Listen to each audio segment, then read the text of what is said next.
जय श्री कृष्ण। राधे राधे। राधा रानी आप और आपके परिवार पर अपनी असीम कृपा बनाए रखे। आज हम मौनी अमावस्या की पूजा विधि, महत्व और शुभ मुहूर्त और कथा का श्रवण करेंगे। माघ मास में पड़ने वाली अमावस्या को मौनी अमावस्या कहते हैं। इस दिन चावल, आंवला और गर्म कपड़े और तिल का दान करना बहुत शुभ माना जाता है। मौनी अमावस्या का शुभ मुहूर्त पंचांग के अनुसार मौनी अमावस्या तिथि 9 फरवरी को सुबह 8:02 से शुरू हो रही है और इसका समापन अगले दिन 10 फरवरी को सुबह 4:28 पर समाप्त होगी। ऐसे में 9 फरवरी 2024 को मौनी अमावस्या मनाई जाएगी। मौनी अमावस्या की पूजा विधि। मौनी अमावस्या के दिन सुबह जल्दी उठकर भगवान विष्णु का ध्यान करें। इस दिन पवित्र नदी में स्नान करना बहुत शुभ फलदायी माना जाता है। अगर पवित्र नदी में स्नान करना संभव नहीं तो नहाने के पानी में थोड़ा सा गंगा जल मिलाकर स्नान करें। धार्मिक मान्यताओं के अनुसार इस दिन पवित्र नदी में स्नान करने से पितरों को मोक्ष मिलता है। स्नान करने के बाद सूर्य देव को अर्घ्य दे और जरूरतमंदों को सामर्थ्य अनुसार दान दे। मौनी अमावस्या के दिन स्नान का बहुत महत्व माना जाता है। इस दिन स्नान का शुभ मुहूर्त ब्रह्म मुहूर्त से सूर्य उदय तक माना जाता है। इसके अलावा सुबह 8 बजे से पहले भी स्नान करना सर्वोत्तम हो सकता है। इस दिन आप स्नान के बाद दान कर सकते हैं और इस दिन मौन रहकर स्नान दान करना बेहद शुभ माना जाता है। माना जाता है कि इससे पितर प्रसन्न होते हैं और उन्हें मोक्ष की प्राप्ति होती है। मौनी अमावस्या की पौराणिक कथा के अनुसार कांचीपुरी में एक ब्राह्मण निवास करता था।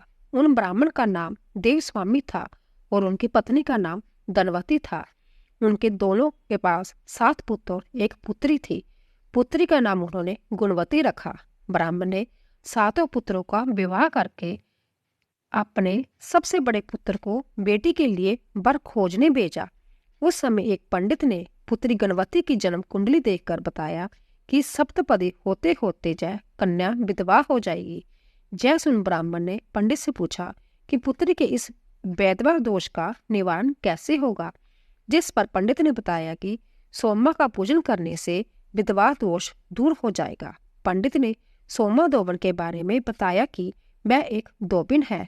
उनका निवास स्थान सिहल द्वीप है। उन्हें पहले प्रसन्न करो और गणवती के विवाह से पूर्व उन्हें जहां बुला लो। ब्राह्मण देवस्वामी का सबसे छोटा लड़का बहन को अपने साथ लेकर सिहल द्वीप जाने के लिए सागर तट पर चला गया। सागर पार करने की चिंता में दोनों एक वृक्ष की छाया में बैठ गए। उस पेड़ पर एक घोंसले में गिद्ध का परिवार रहता था। उस समय घोंसले में सिर्फ गिद्ध के बच्चे थे। गिद्ध के बच्चे भाई बहन के क्रियाकलापों को देख रहे थे। सायंकाल के समय जब उन बच्चों की माँ आई तो उन्होंने भोजन नहीं किया। वह अपनी माँ से बोले कि माँ, नीचे 2 प्राणी सुबह से भूखे प्यासे बैठे हैं। जब तक वह कुछ नहीं खा लेते तब तक हम भी कुछ नहीं खाएंगे। बच्चों की बात सुनकर दया और ममता से वशीभूत हो गिद्ध माता उनके पास आई और बोली कि मैंने आपकी इच्छाओं को जान लिया है। इस वन में जो भी फल फूल कंद मूल मिलेगा मैं ले आती हूँ। आप भोजन कर लीजिए। मैं प्रांतः काल आपको सागर पार कराकर सिहल द्वीप की सीमा के पास पहुंचा दूंगी। और वह दोनों भाई बहन माता की सहायता से सोमा के जहां पहुंच गए। वह नित्या प्रांतः उठकर सोमा दोपन का घर जान लीप कर देखती थी। एक दिन सोमा ने अपनी बहू से पूछा कि हमारे घर का कौन बुहारता है, कौन लीपता पोतता है। सास के पूछे जाने पर बहू ने कहा कि हमारे सवाई और कौन बाहर से इस काम को करने आएगा। लेकिन सोमा दोपन को उनकी बातों पर विश्वास नहीं हुआ। एक दिन इस रहस्य को जानने के लिए वह सारी रात जागी और सब कुछ प्रत्यक्ष देखकर जान गई। इस दौरान सोमा दोबन का उन बहन भाई से वार्तालाप हुआ। भाई ने सोमा को बहन संबंधी सारी बात बता दी। सोमा दोबन ने दोनों भाई बहनों की श्रम साधना और सेवा से प्रसन्न होकर उचित समय पर उनके घर पहुंचने का वचन देकर कन्या के विधवा दोष निवारण का आश्वासन दिया। मगर बाई ने उससे अपने साथ चलने का आग्रह किया। आग्रह करने पर सोमा दोबन उनके साथ चली गई।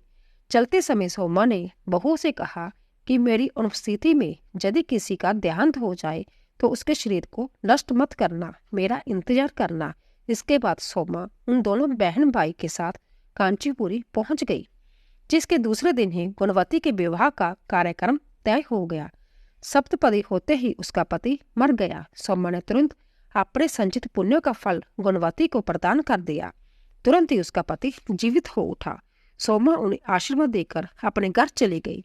उधर गुणवती को पुण्य फल देने से सोमा के पुत्र जमाता और पति की मृत्यु हो गई। सोमा ने पुण्य फल संचित करने के लिए मार्ग में पीपल वृक्ष की छाया में श्री हरि विष्णु का पूजन किया और 108 परिक्रमा लगाई, जिसके पूर्ण होने पर उसके परिवार के मृतक जन जीवित हो उठे। इसी तरह सोना दोबिन पहले की तरह खुश खुश अपने घर में रहने लगी। तो दोस्तों, अगर आपको हमारी कथा पसंद आई हो, प्लीज़ सब्सक्राइब कीजिए, लाइक कीजिए और शेयर कीजिए। आप सभी का धन्यवाद।